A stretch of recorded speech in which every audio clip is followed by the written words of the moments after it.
Imagine it's today, right now. You're going about your normal business. Maybe you're stuck in traffic, listening to the radio. Perhaps you are making a cup of coffee, thinking about your weekend plans. The world is just as it always is. The sun is shining or the rain is falling. People are laughing, arguing, working, and dreaming. It feels like any other Friday. But somewhere in a quiet room filled with humming computers, something incredible is about to happen. Something that will change everything we thought we knew about our place in the cosmos. Something that will unite every single person on this planet in a single moment of shared wonder and disbelief. This is the story of that day. The day the universe finally decided to call us. The journey of this extraordinary message begins long before it reaches us. Imagine a world orbiting a star you have never heard of, in a galaxy so distant it is just a smudge of light in our most powerful telescopes. They decide to send a greeting. Not with a spaceship, which would take millions of years to travel, but with a signal. They aim it at a tiny yellow star in the Orion arm of the Milky Way, a star they suspect might harbor life. Our sun. This signal travels for thousands, maybe millions of years. It journeys through the vast cold darkness between the stars. It speeds past giant gas clouds, whips around black holes, and dodges cosmic debris. It is an impossibly tiny needle in an infinite haystack. The chances of it reaching us are minuscule, but the universe is a very big place, and time is very long. So, against all odds, that faint whisper continues on its path. Here on Earth, we are listening. In remote deserts, on high mountaintops, and in quiet valleys, giant radio telescopes scan the skies. These are our ears to the universe. At an observatory, maybe in the middle of the night, a junior astronomer is monitoring the data feed. Suddenly, an alert flashes. The system has flagged a signal of interest. It's coming from the direction of Proxima Centauri, our closest stellar neighbor. It's a narrowband signal, just a few hertz wide. This is different. It's clean. It's precise. The astronomer's heart begins to pound. The astronomer who found the signal immediately contacts the senior scientist on duty. Together, they perform the most important check. They ask another observatory, thousands of miles away, to point their telescope at the same spot in the sky. The moment a potential signal is confirmed as not being from Earth, a clock starts ticking. Scientists know they have a very small window, perhaps only 20 minutes, to get their story straight before chaos erupts. While they wait for confirmation, a quiet but frantic process begins. The discovery team follows a pre-agreed set of rules known as the post-detection protocols. Information is shared on a secure network. The data is analyzed. As they work, the confirmation comes in from the other side of the world. "We see it too," the message reads. It is a moment of breathtaking validation. It is true, it is happening. The signal is real. It is from the stars, and it is intelligent. Our search for alien life is one of the most patient endeavors in human history. This search, known as the Search for Extraterrestrial Intelligence, or SETI, is not about chasing flying saucers or little green men. It is a serious scientific discipline. Scientists involved in SETI are not just dreamers. They are astronomers, physicists, and engineers. They use the laws of physics and the tools of astronomy to listen for signs of technology created by life beyond Earth. They are cosmic archaeologists, sifting through the noise of the universe for a single, structured whisper. They build enormous metal dishes, some larger than a football field, to act as giant cosmic ears. This great cosmic listen has been going on for over 60 years. It started in 1960 with an astronomer named Frank Drake, who pointed a telescope at two nearby stars, hoping to catch a stray signal. Since then, our technology has improved dramatically. We can now scan millions of radio channels at once across huge patches of the sky. We are looking for something that nature does not produce, a signal that is artificially narrow, complex, or patterned. It is a slow, methodical process, a testament to human curiosity and our enduring hope that one day the cosmic silence will be broken. As the scientific consensus solidifies, the focus shifts to the next, more perilous phase, informing the world's governments. The director of the Discovering Observatory might have a special secure phone line to a high-level scientific advisor within their government. For these governments, the first question is not, what does the signal say? But who else knows? The instinct for secrecy is powerful. Some might argue for classifying the discovery immediately to control the narrative and assess potential threats. This is why the protocol of silence is so important. The scientists maintain control by promising an imminent public release. They make it clear that the discovery is already known to an international group of researchers, and that a public announcement is being prepared and will happen within hours, not days. The protocol is a gamble, a bet on the idea that openness is the best defense against fear and paranoia. For a few tense hours, the fate of the discovery hangs in the balance, caught between the scientific ideal of open knowledge and the political instinct for secret control. At the appointed hour, the world holds its breath. On television screens, on laptops, and on smartphones in every corner of the globe, the same image appears, a simple, unadorned podium in a university lecture hall. Behind it stands a small group of people who look less like triumphant heroes and more like exhausted, deeply serious academics. The lead scientist, a woman who has dedicated her life to the silent search, steps forward. Her hands tremble almost imperceptibly as she adjusts the microphone. For a moment, there is only the sound of a billion people waiting.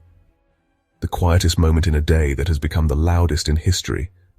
She begins to speak, her voice steady despite the immense pressure. She does not start with flowery language or grand pronouncements. Instead, she does what a scientist does best. She presents the facts, calmly and methodically.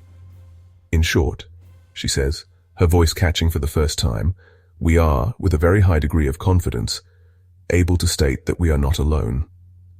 The reaction is instantaneous and universal. In city squares from Tokyo to New York to Lagos, vast crowds who had gathered to watch the announcement on public screens fall silent, then erupt into a cacophony of gasps, cheers, and shouts. Stock markets, which had been plummeting amidst the uncertainty, suddenly freeze as trading is automatically halted. For a brief shining moment, all the conflicts and divisions that define our world seem to melt away. There are no nations, no politics, no rivalries, only humanity, together, absorbing the single greatest revelation it has ever known. Once the initial shockwave of the announcement passes, a second, more complex wave of emotion begins to roll across the globe. This wave is a mixture of profound hope and deep-seated fear. For many, the news is a source of boundless joy and wonder. People gather in public parks to gaze at the night sky, now no longer an empty void but a neighborhood teeming with possibility. Simultaneously, a current of anxiety runs through society. The unknown is a fertile ground for fear. What if the aliens are not friendly? This question, once the domain of fiction, is now a legitimate topic of debate on news channels and at dinner tables. Some religious leaders interpret the news as a divine sign, while others see it as a challenge to long-held beliefs about humanity's special place in creation. People hoard food and supplies not out of panic, but as a primal response to a fundamental change in their reality. The most profound change is in our perspective. The confirmation of other intelligent life acts as a giant mirror, forcing humanity to look at itself. Our own problems, our wars, our climate crisis, our political squabbles, are suddenly cast in a new, humbling light. How can we continue to fight amongst ourselves when we are all inhabitants of a single, tiny, fragile world that has just made contact with the cosmos? The news does not solve our problems, but it reframes them. It offers a new identity, not as members of a nation or a tribe, but as earthlings. The moment our reply is sent, a profound and irreversible change settles over human civilization. We now live in a universe where we know we are not alone. Science, in particular, is completely re-energized. Astronomy enters a golden age, with new, powerful telescopes being built at a breathtaking pace. The alien message itself becomes a treasure trove of new ideas. Their understanding of physics might be centuries ahead of ours. Scientists, engineers, and mathematicians across the planet collaborate on an unprecedented scale. This could lead to incredible breakthroughs. Perhaps we learn about new sources of clean energy, or new materials with impossible properties. The arts and humanities are equally transformed. Artists, musicians, and writers find themselves with the biggest canvas they have ever known. What does it mean to be human in a crowded universe? Education is fundamentally reshaped for future generations. Children in school no longer learn that Earth is the only home of life. They are taught about our place within a galactic community. They grow up with a cosmic perspective, seeing Earth as one beautiful, precious world among many. They are the first generation of true galactic citizens, born into a universe that is suddenly much larger and more full of promise. For all of human history, we have been defined by a deep cosmic loneliness. We looked up at the infinite stars and saw only a silent, empty void. This sense of isolation has shaped our religions, our philosophies, and our sense of self. The confirmation of another intelligent species brings this long, lonely chapter to a definitive end. The psychological impact of this is enormous, a global emotional shift that is hard to overstate. The knowledge that we are not the only thinking beings in the universe provides a strange and powerful comfort. This end of loneliness brings with it a new sense of shared destiny. We are no longer just a single, isolated tribe on a lonely planet. We are part of a larger story, a cosmic narrative that has been unfolding for billions of years. This realization fosters a feeling of connection not just to the aliens, but to each other. The things that divide us, our borders, our politics, our ethnicities, begin to feel less important when viewed against the vast backdrop of space. The knowledge that someone else is out there makes our shared identity as people from Earth much more tangible and powerful.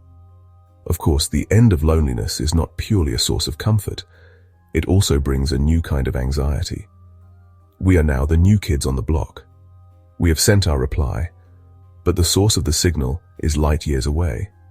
It will take decades or even centuries for our message to arrive, and just as long for any potential response to return.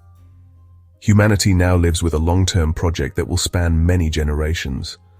We will spend our lives listening, waiting, and wondering.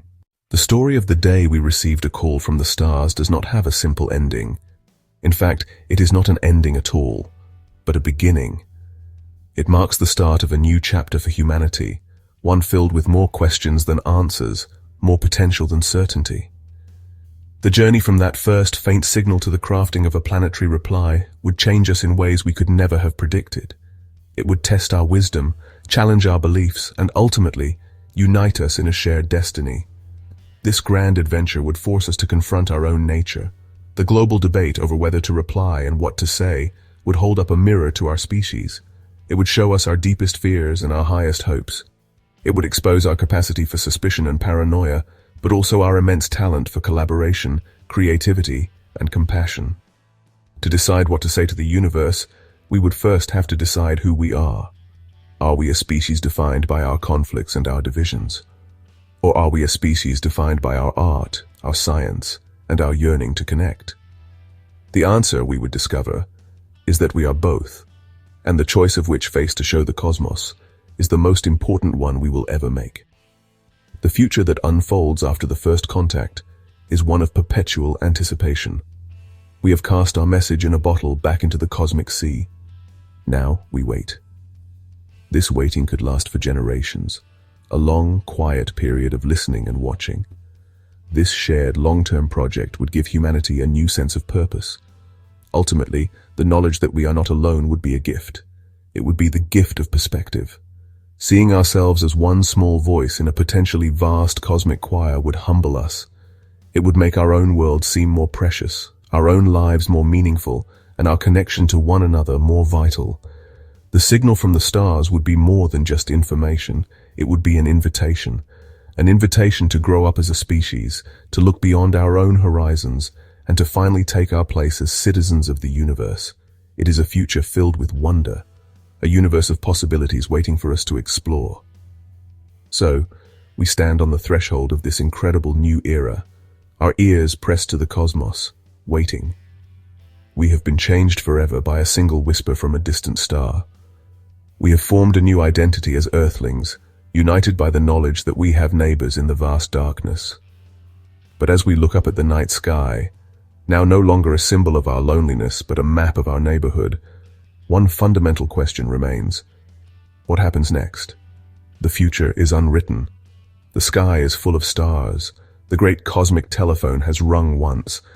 And we, the people of Earth, are finally, eagerly listening for what comes next. The adventure has just begun.